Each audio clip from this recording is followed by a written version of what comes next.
이슈 옥타곤 박지원입니다. 작년 연말 카풀에 반대하는 택시기사들이 전국적인 파업을 단행했습니다. 전주 지역에서만 3,800명이 넘는 택시기사들이 동참했는데요. 그러나 택시기사의 파업을 바라보는 일부 시민들의 반응은 싸늘합니다. 기사들의 생존권이냐 아니면 시민들의 편익이냐 간단하게 대답할 문제는 아닌 것 같은데요. 전북을 바라보는 새로운 시선, 도민과 함께 호흡하는 이슈 옥타곤, 지금 시작합니다.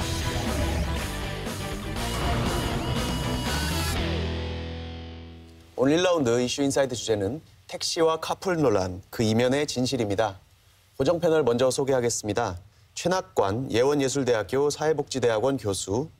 안녕하세요. 신명교 노무사 나오셨습니다. 전문가 패널로는 김윤식 전주 개인택시 조합장. 안녕하세요. 서윤근 전주시의원 오셨습니다. 네, 안녕하세요. 예, 작년 12월 20일에 전국적인 택시 파업이 있었습니다. 그리고 그 이전에는 안타깝게도 택시기사 한 분이 카풀을 반대하면서 분신 사망하는 사건도 있었죠. 최근에 그래서 대타협기구를 출범시키는 자리에 원래는 택시 측에서 참석을 하기로 했다가 불참한 것으로 알려져 있거든요. 택시업계 입장이 어떤 것입니까? 저희들은 그 운수사법 81조 1항 1호를 삭제해달라는 부분이고요. 두 번째는 저희들이 출퇴근 때만 허용했던 카풀 제도를 전면 재검토해달라는 부분이고요. 세 번째는 저희들이 카풀 앱 중개업을 금지시켜달라는 것이고요. 현재 럭시하고 플러스가 하고 있는 카풀 앱을 처벌해달라는 이런 내용입니다. 예, 그러면 카풀 제도 자체를 일단 유상 카풀은 반대하신다 이렇게 입장을 정리할 수 있겠습니다. 예. 일단 저희가 관심 많은 시청자도 계시지만 내용을 잘 모르시는 분도 있을 거거든요. 카풀이 어떤 것이고 택시 업계에서 이렇게까지 극심하게 반대하는 이유가 뭔지도 좀 듣고 싶은데요. 예, 원래 카풀은 저희들이 1994년도 8월 달에 자가용 같이 타기 운동으로 해서 카풀이 시행된 겁니다. 예. 그래서 저희들이 차량 정체나 기름 전략이나 이런 부분도 국민들의 경제를 같이 서로 나눠 하기 위해서 자가용 같이 타기 운동을 시작했던 것이고, 그게 81조 1항 단서 조항의 출퇴근 시간에 자가용 같이 타기 운동을 저희들이 허용했던 것입니다. 예. 근데 지금은 그게 플랫폼 업체에서 그 부분을 저희들이 앱을 가지고 모든 자가용을 다중의 자가용을 가지고 영업을 할 수 있도록 지금 한다는 정부 방침입니다. 예, 좀 정리를 하면 현재는 자가용 자동차를 유상으로 영업으로 사용할 수가 없지 않습니까? 예. 예외적으로 출퇴근 시간에 함께 타는 것은 허용을 한단 말이죠. 예. 근데 그것도 지금 못하게 막아달라, 법을 개정해달라는 입장이신 것 같습니다. 뭐 중국 쪽으로는 사실 이익 갈등이라고밖에 지금 볼 수가 없거든요. 예. 예, 사실 뺏으려는 자와 지키려는 자 이제 이익 갈등의 지금 모습, 지금 양상을 좀 띠고 있다라고 보는 거고요. 그 이익 갈등을 지금 정부가 지금 중재하려고 하는 그런 상황 속에 있는데 이것만도 지금 여의치 않고 있는 그런 상황인 것이죠. 근데 카풀을 시행하면 택시업계가 정말로 생계에 큰 위협을 받습니까? 저희들은 지금 저희들 지금 조합원들 전주만 보다도 조합원들 연세가 한 64세 정도 됩니다. 평균 연령이.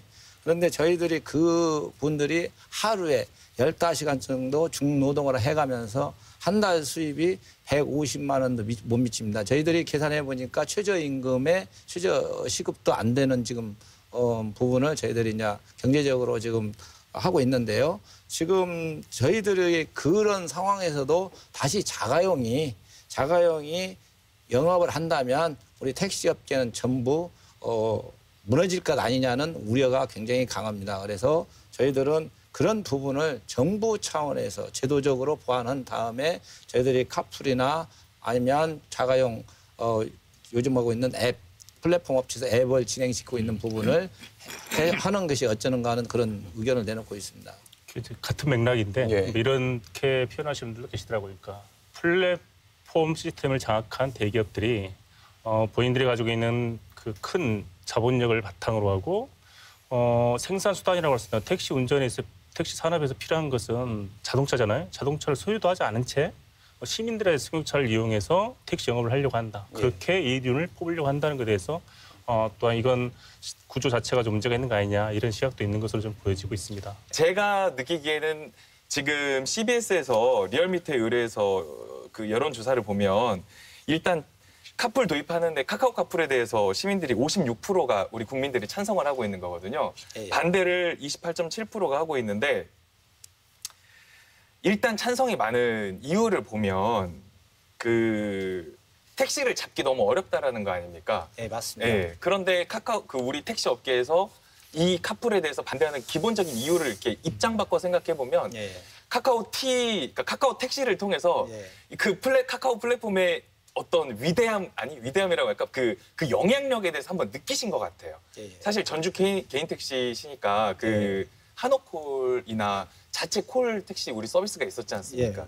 현재 사실- 하고 있습니다. 그렇죠. 예. 현재도 하고 계시는데 카카오 택시가 도입됐을 때하고 예. 매출이 사실 비교가 안 되지 않습니까? 예, 예. 통계에 따르면 30% 정도가 늘어났다고 그러더라고요. 예. 그러니까 이 카카오 앱을 이용한 이런 플랫폼을 기반한 것이 굉장히 영향력이 세구나라는 거를 느끼셨기 때문에 그만큼 카풀에 대해서 반대하시는 거라고 저는 생각을 하거든요. 제 생각이 맞나요? 저는 조금 다르게 생각합니다. 예. 그 부분은. 지금 저희들은 이제 조합원님들이 우리 이제 법인 택시가 됐든 개인 택시가 됐든 카카오 택시를 했던 것은 무상으로 첫 번째 제공을 했습니다. 두 번째는 저희들은 이제 한옥콜은 전주시에서만 운행을 하고 실제로 요금을 저희들이 한 달에 44,500원이라는 엄청난 돈을 내야 되고 그렇기 때문에 이제 조합원들은 기왕이면 무료로 하는 대로 가자 이런 시스템이었습니다. 네. 근데 지금 어떻게 됐습니까? 지금 카카오에서는 자동 결제 시스템이라고 해서 제한을 하고 돈을 빼가고 그래서 그러니까 핵심은 예. 지금 어떻든 택시 입장에서는 그 일로 인해서 우리의 생존권 지금 위협을 받는 근본적인 이유는 예, 예. 그거잖아요. 한 가지 간과해서는 안 되는 것 중에 하나가 무엇인 거니 이런 판단을 하는 기준을 과연 누구한테 맞춰서 해야지 되느냐. 저는 시민의 눈에 맞춰야 된다고 보는 것이죠. 시민의 그 효용성이 시민들이 보는 이 카풀 택시의 효용성을 갖다가 인정을 했다고 한다면 무작정 반대로 그것을 없애자고 하는 주장보다는 좀 더 다른 방안들을 모색해 나가는 것도 바람직하다. 일단 그렇게 볼 수가 저희들이 있는 것이죠. 교수님 말씀대로 맞습니다. 저희들이 이제 소비자 입장에 항상 서서 생각을 해야 되는 게 많고 거기에 맞춰서 서비스를 진행시키는 것이 맞다고 봅니다. 단지 저희들이 이제 플랫폼 업체하고 택시하고 그것을 같이 공유해가면서 가면 문제가 없다고 봅니다. 그래서 저희들이 아까 교수님이 얘기했던 대로 택시 잡기 힘드는 부분은 저희들이 부재나 이런 부분으로도 충분히 해결할 수 있는 부분이 조금 있고요. 그것이 안 된다면 다른 방식을 좀 더 도입할 수도 있고 또 플랫폼 업체하고 같이 공유를 하면서 택시 업계하고 하면 되는데 이것이 플랫폼 업체하고 하는 것이 아니고 저희는 정부 차원에서 일자리 만들기를 하면서 알바생들을 양산한다고 보는 겁니다. 저희들 입장에서는. 그래서 실제로 뭐 하루에 뭐 일자리를 정부 차원에서 많이 늘어난다고 하지만 실제로 정상적인 알바가 아니고 한두 건 해서 담뱃값 정도 할 수 있는 부분이 그분들한테 주어지겠지만 실제로 이 택시 업계는 엄청난 그 생존권의 위협을 받고 있다고 보는 겁니다. 그러니까 뭐 시민들이 출퇴근 시간에 택시를 잡기 어려운 문제는 예. 기존의 부재 완화라든지 예, 예. 또 택시 업계 자체적으로 어느 정도 해결하실 수 있는 대안이 있다 이렇게 말씀하시는 거네요. 예, 예. 제가 한번 해보겠습니다. 예. 그러니까 이게 당연히 가장 핵심적인 논쟁의 지점은 이 허용할 거냐 말 것이냐 이렇게 단순하게 얘기할 수 있는데 또 다른 측면으로 좀 접근할 필요가 있다고 저는 보거든요. 공유경제라는 단어가 나오지 않을 수 없는데 이 공유경제라고 하는 것이 현대 자본주의 특성 그러니까 약육강식으로 구조화되어 있는 현대 자본주의를 좀 이렇게 배제하거나 예. 바꿔낼 수 있는 그리고 또한 생태적 접근이나 아니면 지속 가능성 차원으로 봤을 때 충분히 앞으로 미래 경제 시스템으로서 또 확장돼야 한다는 것에서 별로 이론이 없을 터인데 예. 실제 이 카풀은 이 공유경제의 DNA를 저는 가지고 있다고 봐요. 그러함에도 불구하고 현재 외국의 사례를 좀 봤을 때 우버나 우리 뭐 에어비앤비 사례를 많이 들고 있습니다만 이것들은 지금 현재 공유경제의 경계를 넘어서서 독점적 플랫폼 기업으로서 공룡 기업으로서 확장되고 있고 독점적 이윤 추구에 지금 계속적으로 더 집중하고 있다는 것이죠. 그러니까 현재 아니라고 하지만은 카카오 카풀 같은 경우도 독점적 대기업의 실상이 분명히 있음에도 불구하고 공유경제라는 프레임으로 그냥 뒤로 숨는 이런 좀 내용도 저는 있다고 봅니다. 근데 저는 개인적으로 카카오 카풀은 공유경제라고 생각하지는 않거든요. 그러니까 사실 엄밀히 말하면, 그러니까 예를 들어서 카쉐어링 같은 거라든가 어떤 그런 거, 그러니까 어떻게 보면 우리가 공유경제라고 하니까 마치 어떤 사회주의, 공산주의 같이 소유를 같이 하는 것 같지만 사실 결국에는 소유권을 건들지 않는 상태에서 같이 사용하는 문제를 우리가 지금 논의하고 있는 거 사용을 같이 아닙니까? 하는 것이죠. 그렇죠. 그러니까 저는 택시 업계에서 이렇게 접근했으면 좋겠다라는 거예요. 그러니까 예를 들어서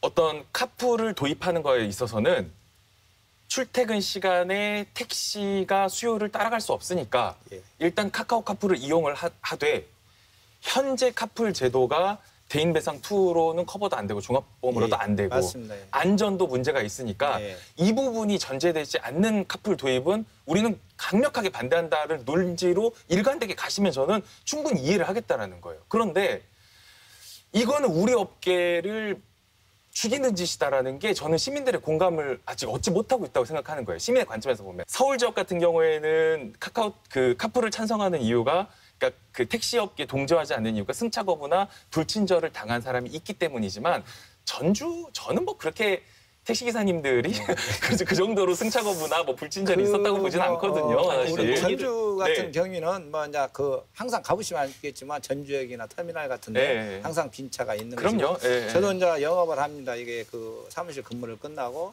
그러면 저희는 1년에 한 번도 합승이나 네. 승차 거부를 해본 적 자체가 그럼요. 없습니다. 네. 그리고 여기는 전주 같은 경우는 좀 달라서 승차 거부를 하지도 않고 또 그런 부분이 조금 있다고 하더라도 네. 고객들 입장에서는 바로 뭐 제보를 하고요. 민원을 네. 제기를 하고 또 두 번째는 저희들이 합승을 우리가 하고 싶어도 시민들이 하질 않습니다. 여기는 왜 그러냐면 차량을 언제든지 택시를 잡을 수 있기 때문에 합승을 안 한 겁니다. 서울 같은 경우는 차량이 부족한 시간대가 있고 네, 그렇기 때문에 그래서 조합장님 합승을 안 제가 한 이제 겁니다. 제 말씀의 결론을 드리자면 차라리 그런 쪽으로 이렇게 지금 현재 카풀 제도의 문제점에 대해서 말씀을 하시면서 그러면 이게 예를 들어서 일본 같은 경우는 저도 일본에서 택시 한번 타본 적이 있는데 예. 기사님이 이렇게 딱 제복 입고 예. 내려서 트렁크에 짐도 실어주고 그러지 않습니까? 비싸다는 느낌 잘 받지 않고 근데 솔직히 전주 택시 기사님들 내려서 트렁크에 실어주진 않으시잖아요.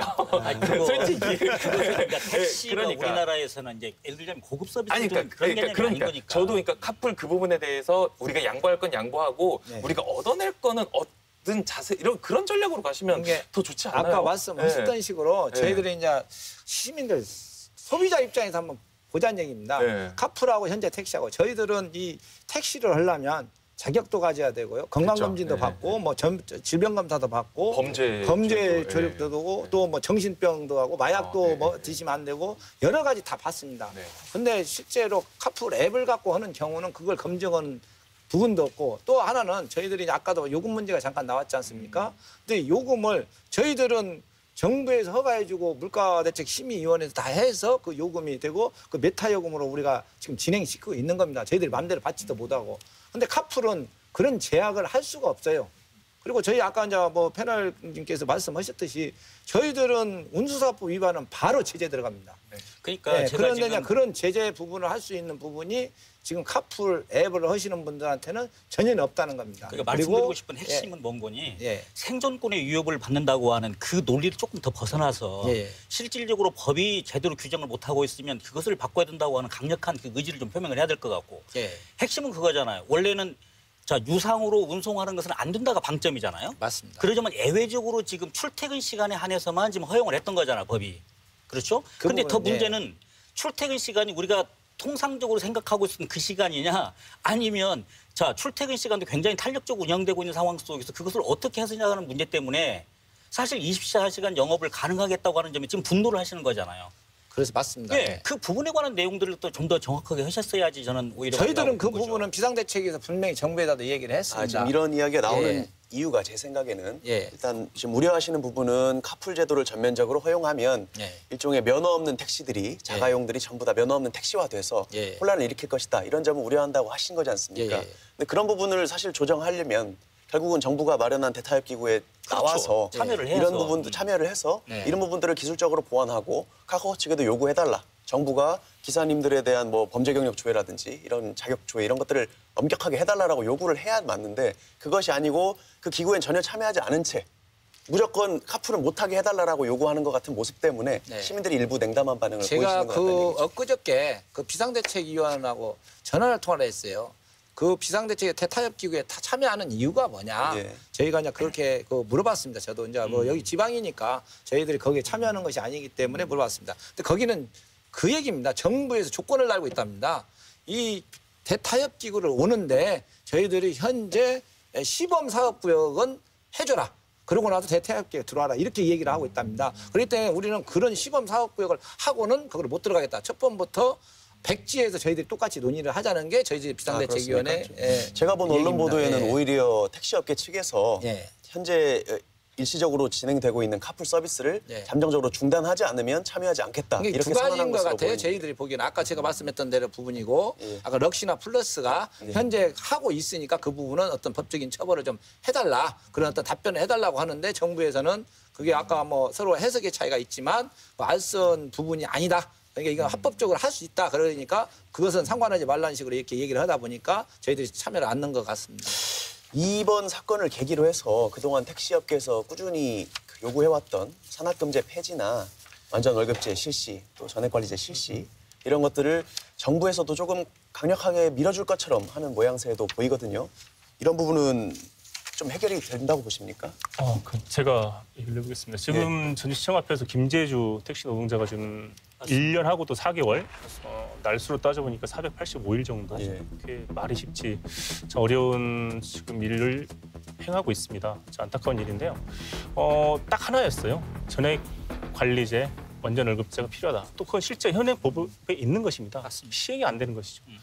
그런데 저는 최근에 이제 이 논란, 카풀 논란 과정에서 전액 관리제가 정부 입에서 튀어나왔다는 거죠. 이 뉴스를 보면서 굉장히 참 쓰는 숨이 나왔어요. 그렇다면 지금까지 택시 산업을 좀 더 확장시키고 택시 산업이 좀 더 단단하게 만들고 택시에서 일하는 노동자들의 처우를 개선하기 위해서 이 산업금지를 폐지하고 완전월급제를 시행해야 한다는 것을 지금까지 정부는 모르고 있었던 거냐? 그건 아니거든요. 아니죠. 수십 년 동안 그렇습니다. 수십 년 동안 외쳐왔던 것인데 모른 척하다가 이제 이 카풀 논란을 잠재우고 이게 튀어나왔단 말이에요. 참 안타까운 마음이 들지만 그럼에도 불구하고 이제라도 정부가 이런 인식을 같이 했다는 건 굉장히 환영할 일이고요. 예. 저는 이 카풀 논란과 무관하게 반드시 택시는 살아가야 되기 때문에 택시 운영이 살아가기 때문에 전액 관리제나 이 완전월급제는 빨리 시행돼야 한다고 봅니다. 저희가 김재주 지회장님 사건은 저희 프로에서도 그 전에 한번 네. 다뤘었거든요. 네. 그 이후에 조금 진행 상황이 있는 것 같아요. 그 지방노동위의 중재라든지. 예,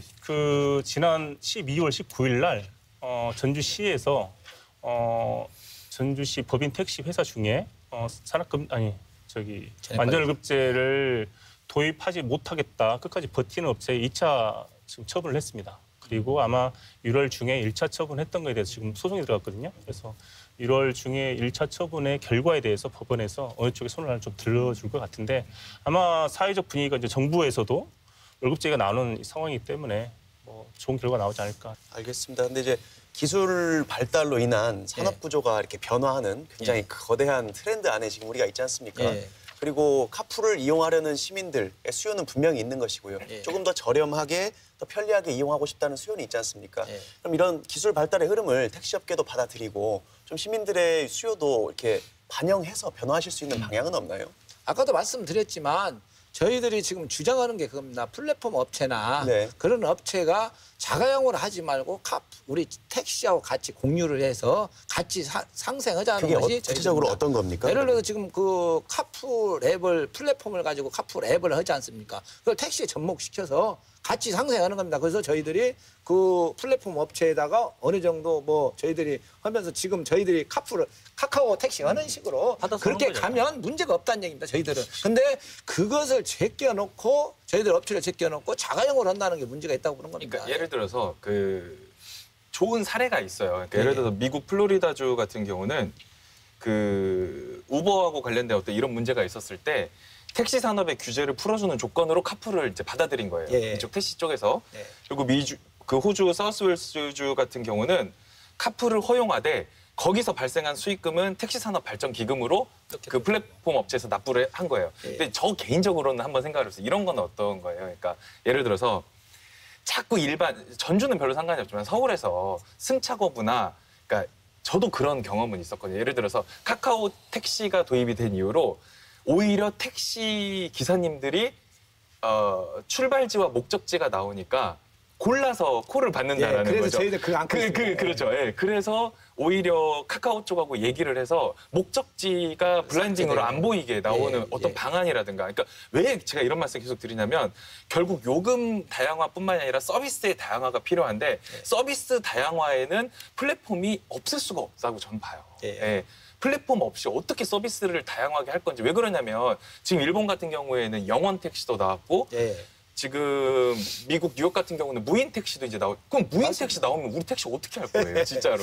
그러니까 지금부터 플랫폼 업체나 IT 그 모빌리티 업체하고는 상생 관계를 유지하면서 택시 일단 모빌리티 업체는 우리 편으로 딱 저는 묶어놔야 된다고 생각을 하는데 방송에서 나오는 거 보면 너무 이제 자꾸 정치적으로만 가니까 기사님들의 의견도 저는 자꾸 왜곡되는 것 같다는 생각도 들고 시민분들의 생각도 꼭 그건 아닌데 왜냐하면 시민분들도 아니 그런 저 주변에 많고 택시기사 밥그릇도 저희가 지켜줘야 된다 이렇게 생각하시는 분들 많거든요. 그러니까 이런 논리가 이렇게 갔으면 저는 좋겠다. 대안이 나오는. 아까 노무사님하고 저희들도 비슷한 생각을 갖고 있습니다. 그래서 플랫폼 업체하고 아까도 말씀드렸지만 저희들이 같이 공유를 해서 가는 방식이고 저희들이 대한민국의 예를 들어 5천만 인구에 100만이 택시 때문에 먹고 사는 부분입니다. 50분의 1이 먹고 살아요. 그렇기 때문에 그것을 부정하는 것은 아니라는 얘기입니다. 택시 업계 자체도. 아까도 얘기했지만 플랫폼 업체와 같이 공유를 해서 저희들이 같이 살아가야 되는데 지금 자꾸 언론에서나 정부에서 자꾸 저희들을 언론에서 어떻게 보면 이상하게 매도하는 경향이 있어요. 그 국민들은 그래요? 한국노총에서 100억 받는다고 달라고 했어요. 이렇게 됩니다. 오늘 카풀 서비스로 촉발된 택시업계의 반대에 대해서 이야기 나눠봤는데요. 돌아가면서 한마디씩만 마지막으로 듣고 마무리하겠습니다. 공유경제라는 이름으로 카풀로 허용하고 이를 바탕으로 해서 카풀과 택시 이 서비스 경제를 시키겠다고 하는 것이 만약에 현재 정부의 정책 방향이라고 한다면 저는 반드시 그 사전에 최소한 기존 산업, 택시 산업에서 종사하고 있는 택시 우리 운수 종사자들에 대한 최소한의 생존권은 마련하고 그 마련을 전제로 해서 그 다음에 아까 말씀드린 경쟁을 시키든 무엇을 하든 간에 이렇게 가는 것이 맞다. 파괴적으로 기존의 노동자와 산업들을 파괴하면서 가는 그 공유경제는 공유경제라고 볼 수 없다. 저는 이렇게 좀 생각하고 있습니다. 지금 촉발되고 있는 이익 갈등의 문제를 해결하는 방향 그리고 방법들은 굉장히 다양할 거라고 생각해요. 한 가지 확실한 것은 정확한 답 중에 하나는 우리는 후발주자의 이점을 누리면 된다. 저는 이렇게 생각을 좀 해요. 자, 먼저 갔었던 나라들이 어떤 방식으로 해결했는지를 좀 면밀히 검토하고 좀 잘 만들어가는 일련의 그런 지혜를 좀 얻었으면 좋겠다. 이렇게 말씀을 드리고요. 한마디로 요약을 하면 지금 우리 카풀 택시는 이 소비자의 선택권을 갖다 가장한 현재 지금 이윤을 추구하고 있다. 저는 이렇게 지금 생각하고 있습니다. 그래서 이런 부분은 좀 곱씹어 좀 잘 생각을 해봐야 될 필요가 있다. 이렇게 생각합니다. 카카오 카풀은 공유 경제는 아니라고 생각하고 제대로 된 안전과 보험에 대한 뒷받침 없이 도입은 시기상조다. 다만 택시 업체하고 플랫폼은 사이좋게 지냈으면 좋겠다 이렇게 말씀드리고 싶어요. 그러니까 왜 그러냐면 이런 거예요. 캐나다 퀘벡주 같은 경우는 퀘벡주 정부가 우버 업체에게 요구를 했어요. 우버 기사들도 지금 택시 기사들과 동등하게 안전교육 받고 범죄 조회 공개하라. 라고 하니까 우버 업체에서 도저히 이거는 우리가 받아들일 수 없는 요구다. 그래서 결국 우버가 퀘벡주에서 떠났죠. 그러니까 저는 아까 지금 예를 들어서 보험 같은 경우도 카풀하고 있을 때 다치면 대인 배상이 안 된다는 거 일반 시민들이 모르고 있지 않습니까? 사실 그러니까 그런 것도 적극적으로 알려주면서 법적인 보완이 다 됐을 때 우리 택시는 어떤 자세를 취할 것인가를 미리 좀 공부를 하고 대비를 해놓으셔야 저는 좋을 것 같다는 생각은 맞습니다. 저희들은 그렇게 생각합니다. 정부에서 어떤 정책이 아무리 좋은 정책도 시민들이나 국민들의 호응을 받지 않으면 그 정책은 실패한다고 봅니다.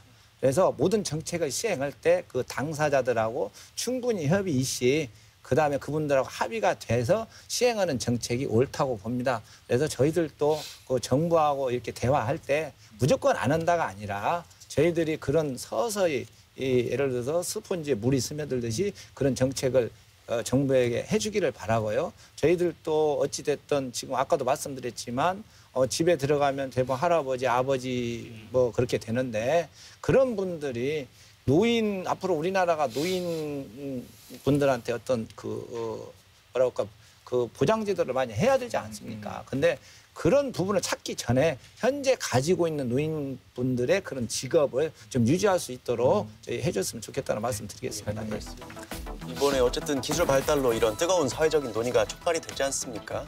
개인적으로는 시민들의 불편도 해소하고 기사님들 처우 개선할 수 있는 그런 논의도 같이 이루어지는 사회적인 기회로 삼았으면 하는 생각이 드네요. 오늘 말씀 잘 들었습니다. 감사합니다. 감사합니다. 감사합니다. 감사합니다.